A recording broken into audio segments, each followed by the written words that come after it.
Hola, buenas tardes. Espero que estén bien, que tengan la oportunidad una vez más de estar aquí con nosotros. Gracias por este curso de libro de sabiduría. Ahora empezando el libro de Eclesiastés.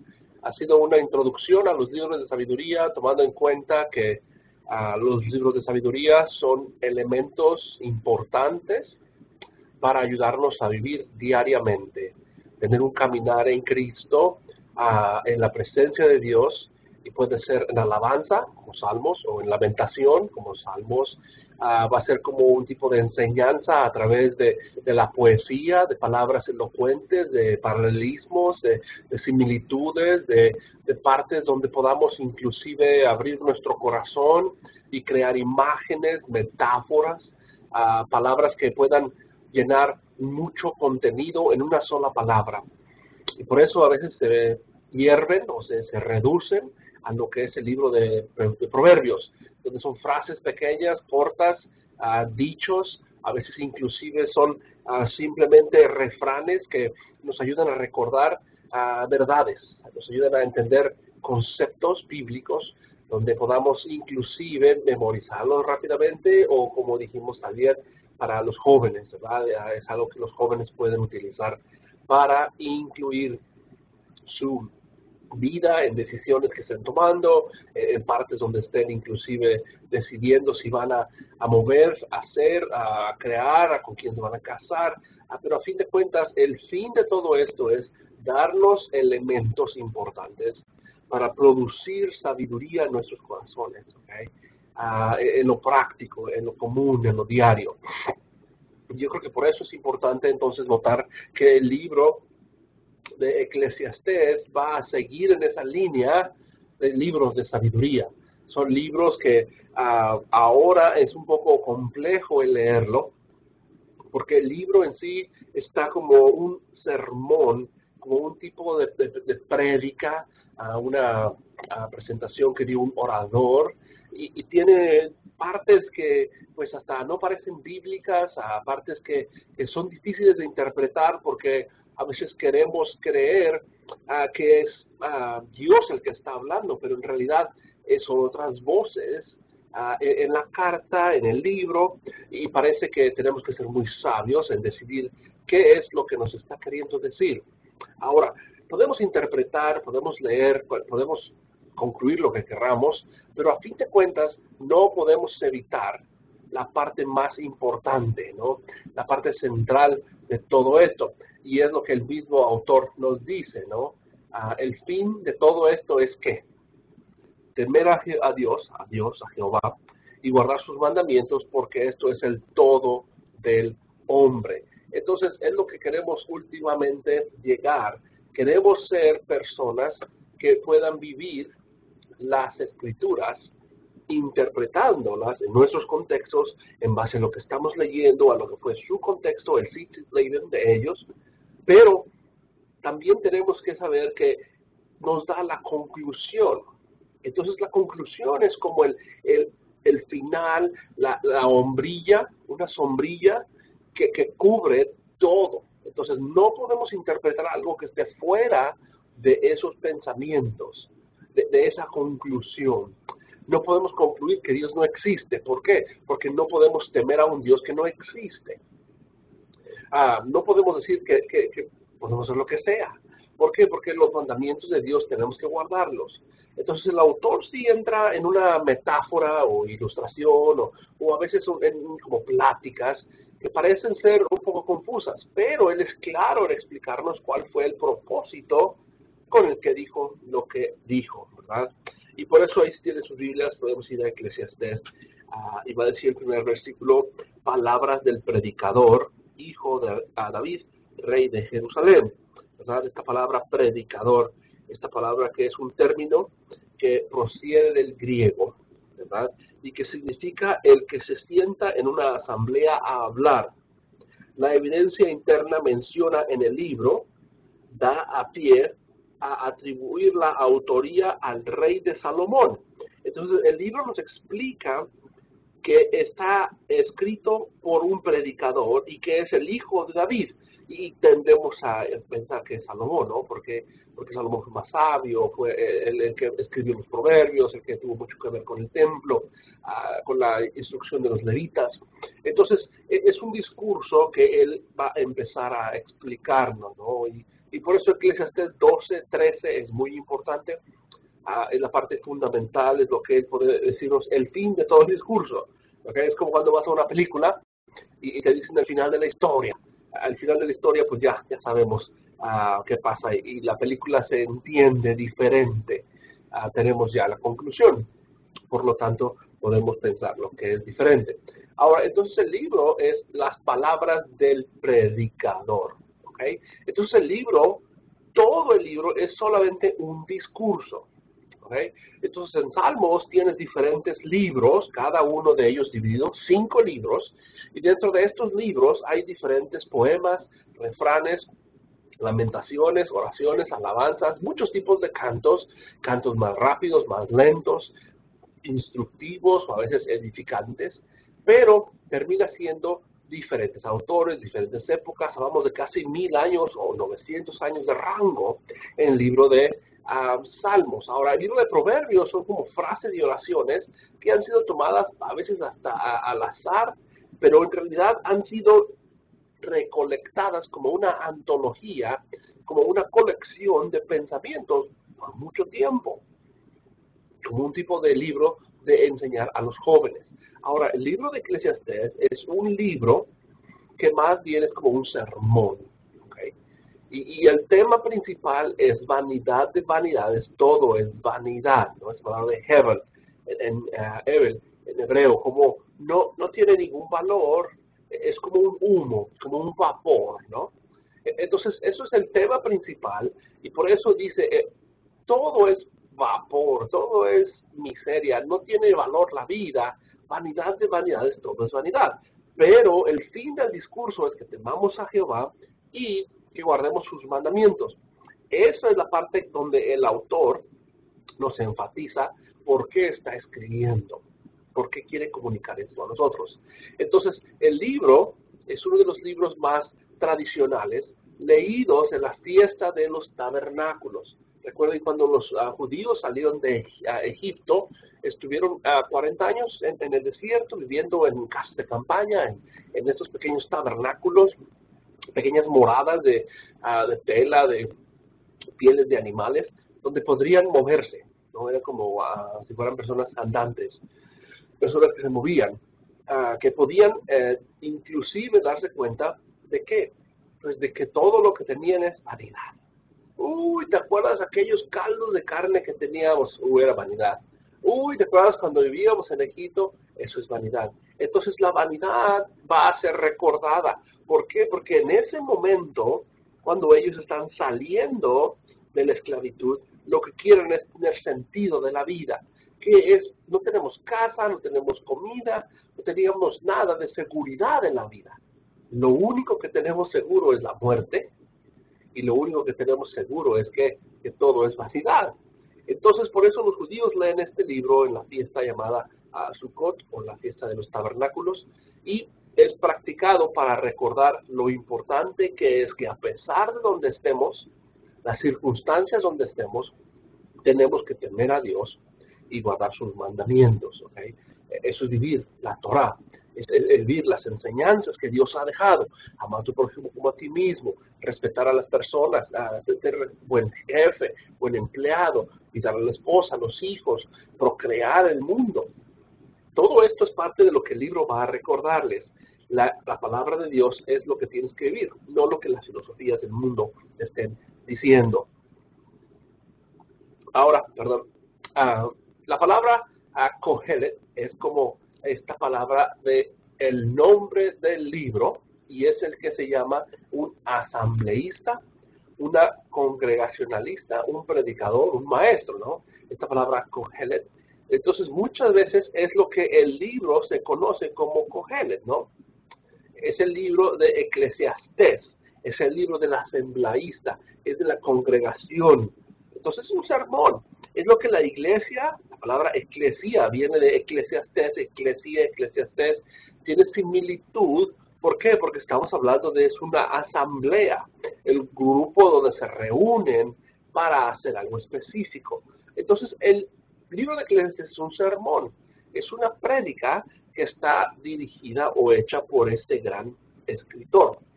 Entonces, el nombre judío o hebreo está refiriéndose al autor. Él es el asambleísta, el congresionista, el predicador, el maestro, pero en nuestras versiones españoles o en inglés o inclusive en el latín se llama eclesiastés, refiriéndose a este como una persona que se dirige a los que predicamos, a los que predican en una congregación. Ahora, algunas notas importantes del libro es que la tradición dice que Salomón escribió el discurso, porque el versículo 1 dice, hijo de David, rey de Jerusalén. Ahora, por tradición también sabemos que un hijo de alguien no tiene que ser el hijo inmediato de esa persona. Las genealogías, por ejemplo, hay genealogías donde se brincan nombres. ¿Por qué? Porque están solamente notando las personas más importantes. Jesucristo mismo es conocido como el hijo de David y hay generaciones entre ellos. Entre David y de Jesús ha pasado mucha gente, pero aún así es llamado el hijo de David. Entonces, puede que haya sido Salomón, puede que no.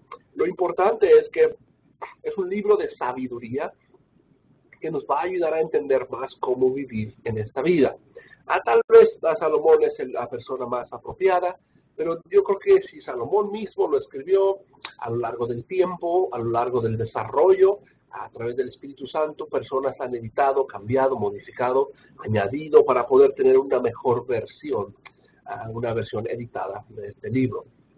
Aunque el libro contradice la Torá, sí, contradice la Torá. Muchas veces va a haber partes donde no estamos teniendo sentido. ¿Okay? No vamos a tener igualdad con lo que Dios ha dicho. Ahora, ¿por qué? Porque recuerden que es un sermón. Él está citando la voz de alguna otra persona. Está dejando que ellos son los que nos dirijan y nos lleven al tema que él quiere hablar, ¿verdad? Entonces, por ejemplo, podemos hablar de esta comparación del libro de Eclesiastés con otros libros, ¿no? Con el de Proverbios y como el de Salmos. Y nos puede ayudar algo de esto, este pequeño video tal vez. Si lo puedo encontrar aquí.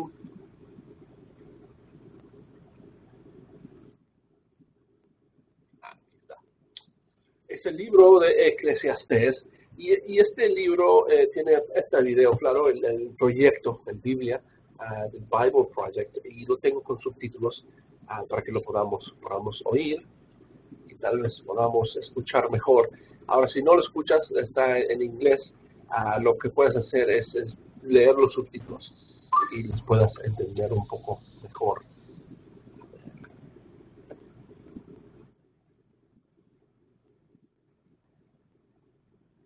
We're exploring 3 books in the Bible known as the wisdom literature, Proverbs, Ecclesiastes, and Job. And they're all asking the question, what does it mean to live well in this world? So we've looked at Proverbs, who you could think of as a bright young teacher. She's all about pursuing wisdom, an attribute of God that's woven into reality. And she's optimistic that if you use wisdom, you will build a successful life. But then we come to Ecclesiastes, who's more like this sharp, middle-aged critic. And he says, you think using wisdom will bring success. You better think again, because life here under the sun is meaningless. And that's a phrase he uses a lot in this book. But to understand this book, we have to realize first that we're hearing 2 voices. So first there's the teacher, and we've been calling him the critic. He's the main voice in the book. But he is introduced to us by another figure, the author. And he's the one who's collected the critic's words, and then at the end of the book summarizes everything and gets the final word. So why does the author want us to hear from the critic? Well, he wants to turn your view of the world upside down. And he's going to let the critic explore 3 really disturbing things about the world. And we should warn you, these are pretty intense. Yeah. So the first is the march of time. or as the critic says, Generations come and generations go, but the earth, it's been here long before us and will be long after. No one remembers people from long ago, and all the people yet to come, they too will be forgotten by those who come after them. So on cosmic scale, you and I, we are just a blip. Stars are born, and then they die and form planets which orbit new stars, and those planets, they change over time, and eventually forever. It's this cosmic drop. My entire existence is like a point in time. Which leads to the critic's second disturbing observation, that we are all going to die. Humans face the same fate as the animals, death. All people, the righteous and the wicked, the good and the bad, those who offer sacrifices to God and those who do not, they all share the same destiny. All this activity and madness, then we all join the dead. Man, this book is depressing. And so it's the final disturbing thing to the critic, and that is life's random nature. So in Proverbs, life isn't random. There's a clear cause and effect relationship between doing the right thing and being rewarded. But the fact is that life doesn't always work that way. The critic has observed a glitch in the system. He called it chance, or in his words, The race doesn't always go to the swift, or the battle to the strong, nor does food always come to the wise, or wealth to the brilliant, or favor to the educated. Time and chance happen to them all. so the point is that you can't really control anything in life. It's just way too unpredictable. So if I want to master life, Then you're setting yourself up for a fall. Now, throughout the book, the critic uses a metaphor to tie together all of these disturbing ideas. Nearly 40 times he says that everything in life is heaven. It's a Hebrew word that means smoke or vapor.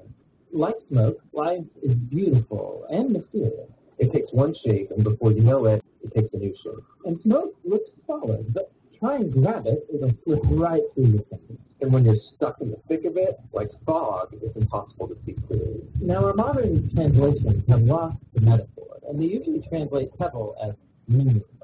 But if you read closely, the critic isn't saying that life has no meaning, but rather that its meaning is never clear. Like smoke, life is confusing, disorienting, and uncontrollable. So, what are we supposed to do with all of this? Well, surprisingly, the critic first of all acknowledges the perspective of the Proverbs. He says it's a really good idea to learn wisdom and to live in the fear of the Lord. Really? I mean, he just said that doesn't guarantee success. But he knows the right thing to do. But secondly, and more often, he says that since you can't control your life, you should stop trying. Learn to hold things with an open hand, because you really only have control over one thing, and that's your attitude towards the present moment. Stop worrying, he says, and choose to enjoy a good conversation with a friend, or the sun on your face, or a good meal with people that you care about. The simple things in life. Yes, and both the good things and the bad, because both are rich gifts from God. And that is the surprising wisdom of Ecclesiastes. Listening to the critic is painful and can lead you into some dark places. And that's why the author speaks up at the end of the book. He doesn't want you to lose hope. He wants to make you humble into someone who trusts that life has meaning even when you can't make sense of it. That one day God will clear the heaven and bring his justice on all of stuff. And so he tells us that the proper response to all of this is to fear the Lord and keep his commandments. And that's the book of Ecclesiastes. Now, there's one more voice in the Bible's wisdom literature, and that's the book of Job. And he Yo creo que entonces podemos ver en este pequeño video, en esta pequeña presentación, cómo el libro tiene, como lo ilustran aquí con este video, dos individuos, dos personas que están hablando, ¿no? que están conversando. Es una descripción de la vanidad, porque eso está debajo del sol. Es lo que nosotros vemos como este maestro o este crítico, que es el que está hablando. Pero el autor nos está explicando lo opuesto, lo contrario. Entonces, el libro tiene una condición humana muy triste, muy lastimada. Todos tenemos que preocuparnos del tiempo, nos estamos envejeciendo, todo no puede parar. Siempre estamos dormidos, despertados, dormidos, despertados. Todos tenemos que morir. Todos vamos a encontrar un día la muerte. Y todos tenemos que darnos cuenta que parece que estamos en la vida con cosas que son suerte, que son simplemente casualidades.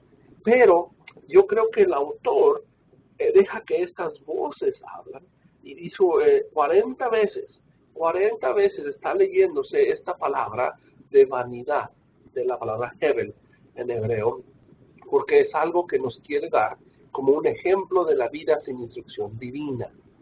El libro cuestiona los valores de la vida. Esto de cuestionar es algo que hoy en día debemos de valorar.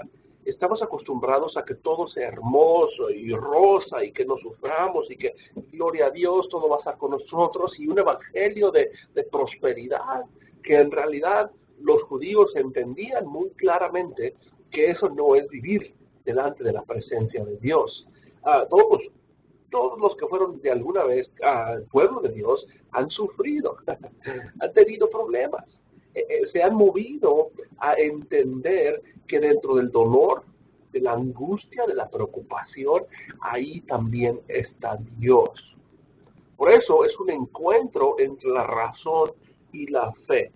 Yo no puedo entender por qué la muerte es algo que tengamos que celebrar.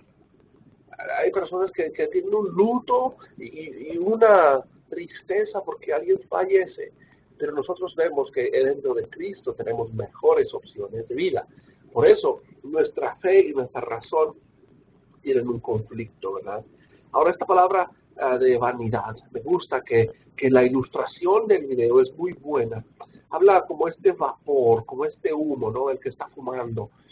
Él está diciendo la vida es como un vapor.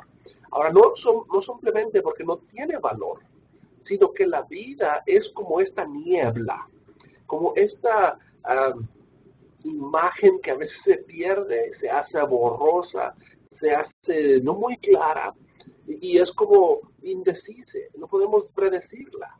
Y creo que esta palabra, por eso la traducción correcta sería como algo impredecible. Todo lo impredecible es impredecible. Por eso es vanidad, no es Hebel. Toma diferentes formas, ¿no? No sé si tú has hecho esto, pero si tú ves a las nubes, un día que esté el sol afuera y puedas levantar tus ojos y ver, las nubes toman diferentes formas. Y personas van a decir, wow, mira, es un caballo. Oh, wow, ese es un barco. Y cada uno de nosotros podemos ver la misma nube y decir, yo no veo ahí un barco. Yo puedo decir, sí, yo veo ahí algo que podamos aprender, que podamos usar. Y otra persona diría, eso no tiene ningún imagen como la que tú estás diciendo, ¿verdad? Entonces, esto es lo que sería la perspectiva con la que vemos la vida. Y por eso una persona puede ver algo bueno y decir gloria a Dios, y alguien más puede ver exactamente lo mismo y no dar gloria a Dios, ¿verdad? Y tengo este pequeño ejemplo, que yo sé que a lo mejor va a ser difícil verlo en estos videos, pero si ustedes pueden ver ese cuadro, es un cuadrado de tercera dimensión, ¿verdad? Simplemente es una hoja, es un dibujo, es algo plano, pero cuando nosotros lo vemos, tienes un cuadro, ¿no? Y aquí podemos ver esta parte de arriba, es como un lado, otro lado, otro lado, otro lado. Pero cuando se pone este pequeño cuadrito aquí en medio, la parte central, ¿no? Este que se ve aquí, como donde estoy poniendo mis puntos, ustedes pueden ver que si se llegaran a enfocar 100% en ese cuadro y solamente lo vieran, sin parpadear, enfocado solamente en ese cuadro, se va a mover el cuadro. Y cuando tú puedas ver que el cuadro se mueve, te vas a dar cuenta de lo que estoy hablando. El cuadro va a tomar otra perspectiva. El cuadro va a tomar otra forma. Es las mismas líneas, es la misma imagen, pero cuando nos enfocamos en algo específicamente, el cuadro toma otra posición, ven cómo se mueve el cuadro. Y espero que puedan ver esto. Si no, pueden imprimir esto, buscar en la internet una foto como esta y ver solamente esta parte de aquí en medio y enfocar toda tu vista aquí donde está la manita. Y cuando hagamos eso, el cuadro se va a mover. Y espero que puedan ver eso ustedes. Lo que sucede es que el libro de Eclesiastés está interesado en mostrarnos ese cambio, esa manera de ver cómo es que la vida, tú y yo la vemos de una manera diferente. Tú puedes ir al hospital y decir a una persona, vamos a orar por Cristo, vamos a orar para que Él venga a su vida y le ayude. Pero alguien va a decir, vamos a orar a la Virgen María. Y alguien más va a decir, yo no voy a orar a nadie. Y después de 2 o 3 semanas, vamos a ver que la persona que oró a Jesús va a tener resultados. La persona que no oró va a tener resultados. Y la persona que oró a la Virgen va a tener resultados. Entonces, en realidad, ¿quién es el que tiene el poder? El que no hizo nada, el que estuvo con la Virgen, el que estuvo con Cristo. El punto es que ninguno de los tres está haciendo lo que la perspectiva de Dios es. Los de Dios vamos a estar bien, con salud y sin salud, con problemas y sin problemas. Nos va a ayudar a entender mejor la vida cuando tengamos esta parte de ser nuestros valores de vida y una instrucción divina, esta Torah, que viene del cielo, viene arriba de los cielos, arriba del sol, y es un encuentro entre la razón y la fe. Ahora, el autor, esta palabra Eclesiastés, griego Eclesiastés, en hebreo el Kohelet o Eclesiasta, ¿verdad? Asambleísta, es el que nos está mostrando de una manera elocuente cómo es que cuando vemos estas cosas que no vemos muy claramente, sufrimos, pero nos van a dar sabiduría, nos van a dar entendimiento cuando dejamos que eso suceda, esos momentos de niebla, esos momentos de vanidad, y utilizamos la palabra de Dios para entenderlo. Por eso, fíjate, el versículo 1:1 leímos palabras del predicador, hijo del rey, es una persona que tenía sabiduría, es una persona del reino noble. Versículo 16, yo conversé con mi corazón y dije, he aquí que he engrandecido y aumentado la sabiduría más que todo aquel que me predeció sobre Jerusalén. Mucha sabiduría y conocimiento he percibido en mi corazón. Entonces, él se ha dado a la búsqueda. Él se ha dado a entender esto. No es alguien que solamente nos está hablando de lo que él le encuentra, eso ronco pecho, ¿no? Como decimos en México, sino es alguien que está hablando con voz de autoridad. El versículo 9 del capítulo 12. Y cuanto más sabio era el predicador, ¿ves cómo hay una enseñanza en paréntesis después? Pues enseñaba conocimiento al pueblo y analizó, investigó y compuso muchos proverbios. Entonces tal vez fue el rey que estaba sobre Israel, fue el mismo que escribió Proverbios, por eso hay muchas conexiones entre Proverbios y Eclesiastés, por eso son libros similares de cuestión de sabiduría, o llamados sapiensales también. Entonces estas conexiones entre los proverbios, entre la sabiduría, entre el sabio, la historia dice que fue el más sabio del mundo, ¿no? En 1 de Reyes 4:29 al 30, y lo hemos visto, esta parte donde Salomón pedía a Dios que le diera esta sabiduría, ¿verdad? 7 veces el autor identifica a sí mismo por este nombre, el llamado predicador. En el 1:1, 1:2, 1:12, 7:27, 12:8, 12:9 y 12:10. Entonces, esta palabra es algo que nos ayuda a entender que él se está identificando. No es varios autores, no es una colección de editoriales, simplemente es una persona. Algunos creen que este Kohelet, o este predicador, fue el oficio que tenía simplemente con la acción de hacer esto. ¿Okay? Es uno que convocaba a la gente y podía predicar. Es lo que tal vez se similitud a la palabra griega de kerux, la palabra que se utiliza para que predicar la palabra, ¿no? El rey se sentaba aquí Y él, cuando daba un decreto, no lo leía al pueblo, él se lo daba a otra persona, a otro individuo, para que este individuo lo leyera con voz alta, que tuviera la lectura enfrente. Y el rey podía estar ahí solamente dando la autoridad de lo que se estaba diciendo. Ok, entonces este predicador es lo que nos está diciendo.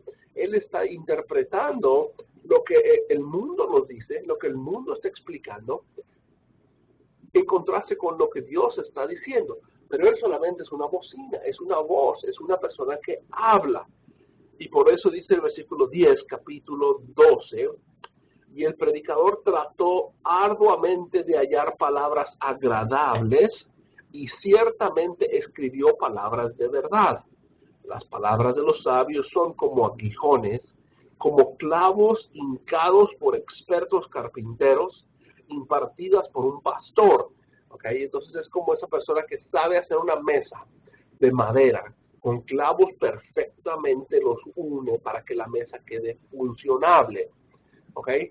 Esta persona que predicaba, ¿verdad?, que es el que nos hablaba, es alguien que tenía la responsabilidad de aconsejar al pueblo de Dios. Fueron conocidos en los antiguos lugares como ancianos, como personas pastores, como viejos, como personas como obispos. Y estas son las personas que dirigían a todo el pueblo, ¿verdad? Jeremías 18:18 nos puede recordar esto. Ahora, algunas cosas importantes del libro.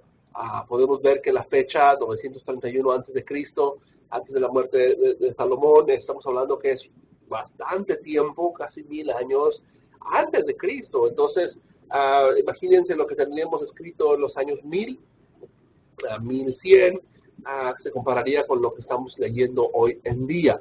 Entonces, es algo que tenía tiempo. Cuando los apóstoles lo leían, pues ya tenía casi 1000 años de haberse escrito este libro. Ahora, ¿de qué estás hablando? El punto de vista indicando la absoluta inmutabilidad y falta de sentido de la vida como él la veía. Ese pequeño cuadro que mostré, ¿no?, en tercera dimensión, es una forma de que muestra que a veces nos enfocamos y vemos las cosas solamente de una forma. Y por eso tenemos que buscar el significado. ¿Qué es lo que está sucediendo? Ahora, por eso el libro parece ser que tiene mucha sabiduría.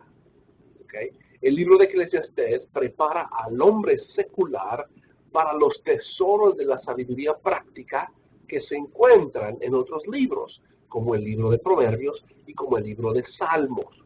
¿Okay? Son libros que el libro de Eclesiastés es la puerta donde una persona racional, persona lógica, podría leer y de ahí brincar a libros como Proverbios y Salmos. Ahora, esta palabra que se encuentra casi 40 veces de Ebel, ¿verdad?, es la palabra que quiere decir lo que desapareció rápidamente. Entonces, es algo que ustedes entienden. Hoy en día la sabiduría cambia, ¿no? Lo que hacíamos antes ahora no tiene sentido. Y cambia todo, ¿no?, el valor de la vida. Lo que era importante ahora ya no es importante, ¿no? Antes, por ejemplo, era importante tener un caballo. Hoy en día no hay mucha gente que le importe tener un caballo. Habrá gente que sí, pero en su mayoría la gente queremos un vehículo mejor, un carro. ¿Okay? Entonces, por eso, alégrate en tu trabajo. ¿Okay?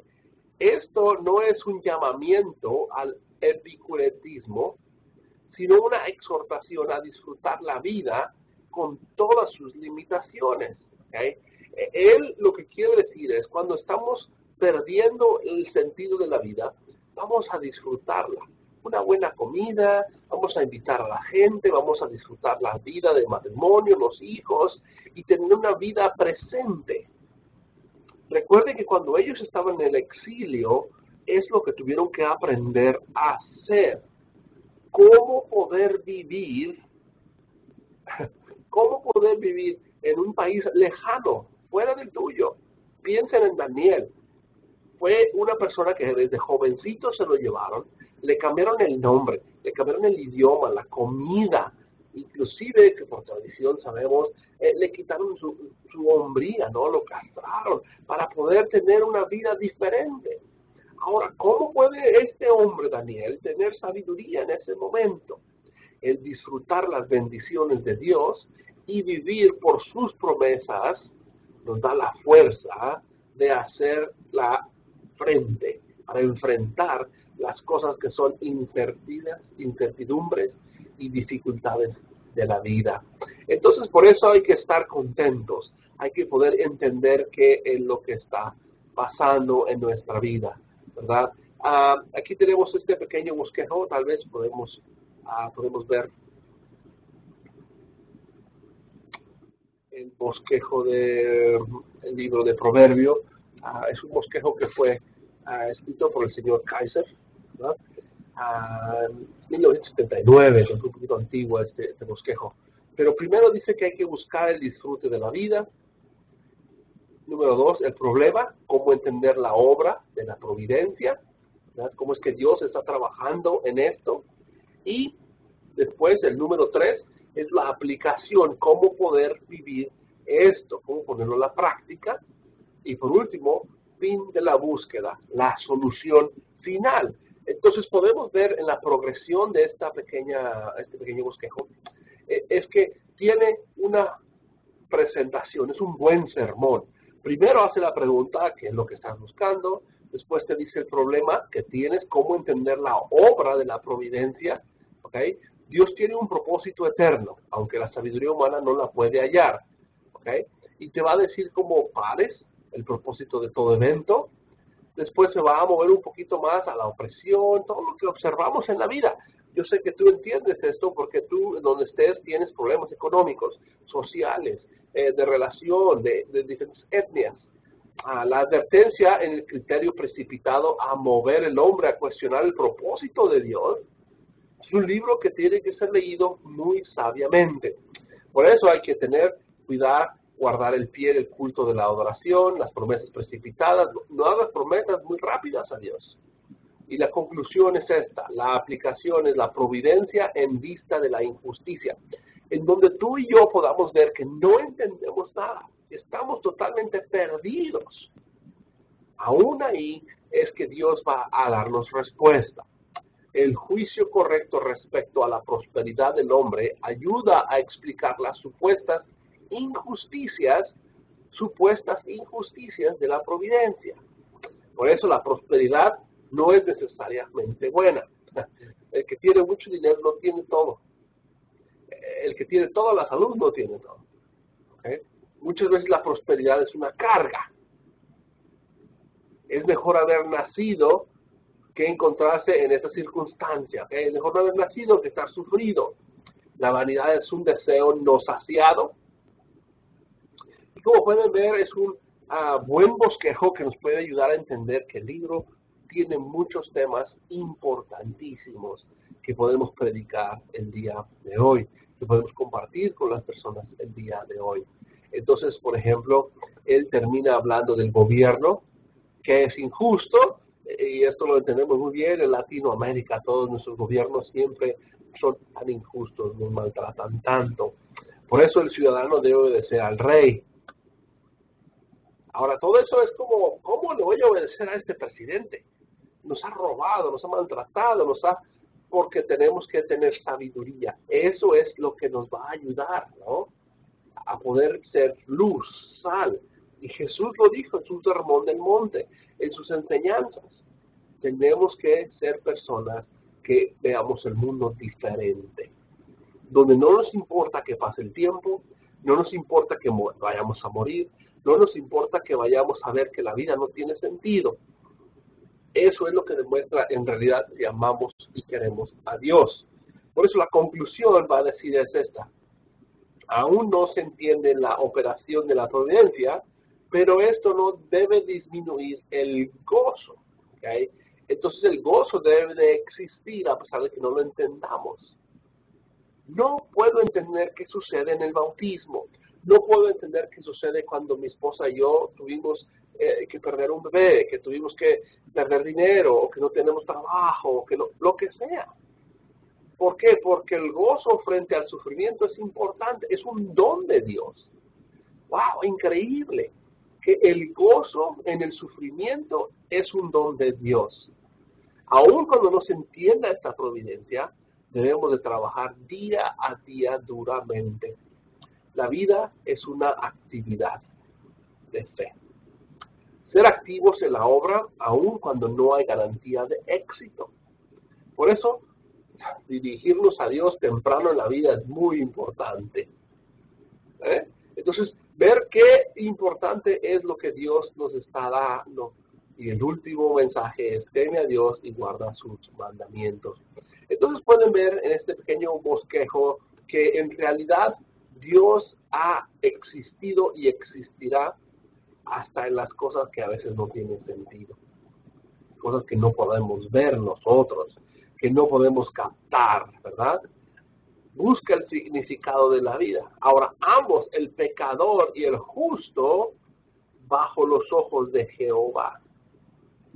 Entonces, las obras de Jehová son eternas. Él ha hecho esto antes de lo que nosotros podemos inclusive entender. Antes que Platón ya existía Dios. Antes que Aristóteles ya existía Dios. Vamos ahí a Eclesiastés 3:14. Eclesiastés 3:14 dice: he comprendido que todo cuanto Jehová ha hecho será para siempre. Nada hay que añadirle y nada hay que quitarle. Jehová lo ha hecho para que lo reverencien, ¿verdad? Entonces las obras de Dios son eternas. Son más allá de lo que tú y yo podemos dar, añadir y cambiar. Jehová tiene la provisión, ¿verdad? Él es el que nos va a dar. Eclesiastés 5:19. Del mismo modo, a cualquier hombre a quien Jehová le ha dado esta riqueza y bienes, le ha concedido que coma de ellos para tomar su porción y regocijarse en su trabajo. Esto es un don de Dios, ¿verdad? Entonces, la presencia de Dios es importante en nuestra perspectiva, en lo que estamos viendo. Porque como el proverbio nos dice, queremos ser personas sabias. Pero a veces no es tan fácil como simplemente observar a una hormiga. A veces es importante entender que la vida es complicada, que la vida no va a tener sentido. Y por eso queremos el día de hoy recordar esto, que a pesar de que el mundo no sea lo que entendamos, ¿cómo es que golpear a alguien en la cara, la mejilla, no va a hacer más que voltear la otra mejilla? Porque entendemos que el golpearnos nos está llevando a la presencia de Dios. ¿Cómo es que yo ir una milla más de lo que me están pidiendo? Y estoy hablando del Sermón del Monte. Jesús nos pidió tantas cosas. Dejad que los niños vengan a mí. Los niños no eran bienvenidos por nadie.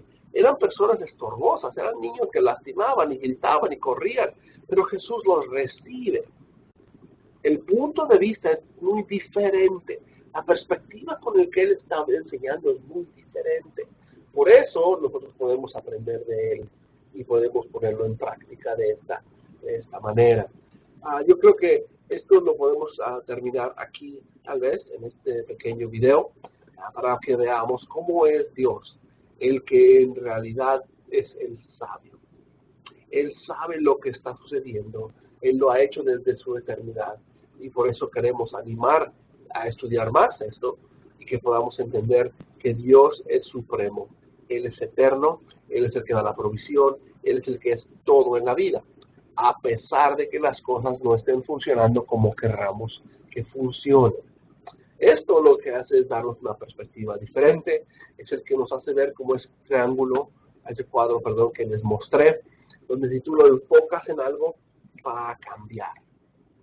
Y por eso, la cruz de Cristo es eso. Ningún otro Dios en el mundo ha hecho lo que Jesús hizo. Se subió a una cruz y dijo: Dios mío, ¿por qué me has desamparado? En esos momentos donde no entendemos por qué Dios nos ha desamparado, es donde podemos nosotros decir que estamos viviendo en la presencia de Dios y dejar que nuestro intelecto, nuestra lógica, todo lo que sabemos, no funciona, porque no importa. La sabiduría indica que hay que temer a Jehová y Él va a ser glorificado en todo lo que estemos haciendo. Entonces, ¿por qué no terminamos aquí el día de hoy y podamos continuar en nuestra siguiente versión? Y que Dios les bendiga.